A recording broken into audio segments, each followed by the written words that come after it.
ভারতের ঘুম হারামে পাকিস্তানি মালবাহী জাহাজ বাংলাদেশে আসাতে, ভারতের ঘুম হারাম হয়ে গেছে পাকিস্তানি মালবাহী জাহাজটা বাংলাদেশে আসাতে। কি আসলো পাকিস্তান থেকে জাহাজে করে, কেন বা ভারতের এত টেনশন?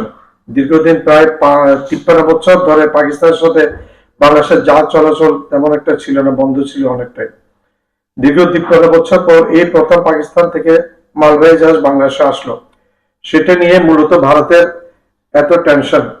বর্তমানে পাকিস্তানের সাথে বাংলাদেশের আমদানি রপ্তানি খুবই কম। পাকিস্তানের সাথে বাংলাদেশের কূটনৈতিক সম্পর্ক আছে, সুতরাং স্বাভাবিকভাবে বাংলাদেশ পাকিস্তান থেকে পণ্য আমদানি করতে পারে। তুমি ভারতকে পাকিস্তান থেকে বাংলাদেশ পণ্য আমদানি করলে এটা বাংলাদেশের নিজস্ব ব্যাপার। বাংলাদেশ একটি স্বাধীন দেশ। পাকিস্তান থেকে পণ্য আসবে 370 কন্টেনার নামানো হয় জাহাজে চট্টগ্রাম বন্দরে। জাহাজটি থেকে চট্টগ্রাম বন্দরে কন্টেনার নামানো হয় 370টি, এবং তার মধ্যে 297টি আনা হয়েছে করাচি বন্দর থেকে। বাকি 73টি কন্টেনার আনা হয়েছে আরব আমিরাত থেকে। এটা নিয়ে ভারতীয় মিডিয়াগুলো তোলপাড় করছে, মনে হয় তাদের আর খেয়ে দিয়ে কোনো কাজ নাই, একটা বিষয় তারা পেয়ে গেছে কাজ করার জন্য।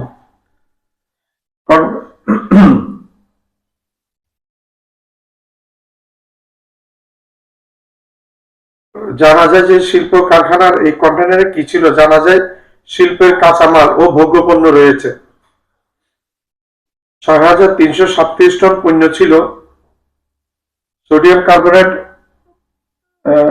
এসেছে, যা আমাদের টেক্সটাইল শিল্পে ব্যবহার করা হয়। 150 কন্টেনারে রয়েছে সোডা অ্যাশ। দ্বিতীয় পণ্য হল ডলোমাইট, 46 কন্টেনার। 6 কন্টেনারে ম্যাগনেসিয়াম চুনাপাথর, যা কাঁচ শিল্পে ব্যবহার করা হয়। 10 কন্টেনারে ভাঙা কাঁচ আনা হয়। 28টি কন্টেনারে পোশাক কারখানার জন্য রং, কাপড় ইত্যাদি আনা হয়।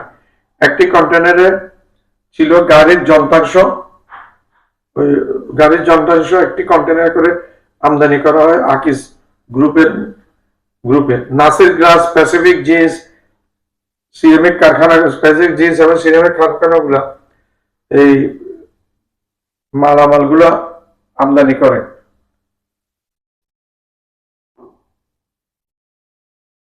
আমিরাত থেকে এসেছে পুরানো লোহার টুকরা, মার্বেল, রেজিন ইত্যাদি সামগ্রী। এই ঘটনার মধ্যে দিয়ে বোঝা যায় ভারতের সাথে আমাদের কূটনৈতিক টানাপোড়েন চলবে। আরো কন্টেনার আসুক, এটি আমরা কামনা করি। পাকিস্তানের সাথে আমদানি রপ্তানি বেড়ে যাক, শুধু আমদানি রপ্তানি না, পাকিস্তানের সাথে যতদিনের সামরিক চুক্তি হোক এবং আমাদের দেশের প্রতিরক্ষার জন্য যা যা করা দরকার, পাকিস্তান, চীন, ইরান এবং ওইদিকে হচ্ছে তুরস্ক, এদের সাথে হয়ে যাক একটা চুক্তি, সামরিক চুক্তি, এই দেশের স্বাধীনতা রক্ষার জন্য। যেভাবে নরেন্দ্র মোদী, অমিত শাহ এবং তাদের প্রতিরক্ষা মন্ত্রী আমাদেরকে হুমকি ধুমকি দেয়, তখন আর এই হুমকি দেওয়াটা তাদের মধ্যে কমে যাবে ভাবটা। সেটাই বলছি, সেটা হওয়াটা সবচেয়ে বিচক্ষণের ব্যাপার হবে আমাদের প্রতিরক্ষার জন্য, আমাদের নিজেদের দেশকে রক্ষার জন্য যা যা করা দরকার। আমি মনে করি ডক্টর ইউনূস সরকার সেই দিকে মনোযোগ দেয়।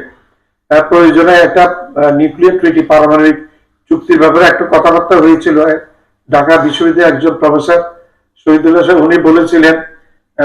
আমরা আশা করি যে ডক্টর ইউনূস স্যার এই ব্যাপারে একটা চিন্তা ভাবনা করবেন, এই দেশের স্বাধীনতা কেমনে রক্ষা করা যায়। এবং আমার যেটা মনে হচ্ছে, পারমাণবিক বোমা যদি আমরা এনে রাখতে পারি, তাহলে আমাদের স্বাধীনতা সবচেয়ে বড় রক্ষা কবচ হবে। ধন্যবাদ। আসসালামু আলাইকুম রহমতুল্লাহি ওয়া বারাকাতুহু।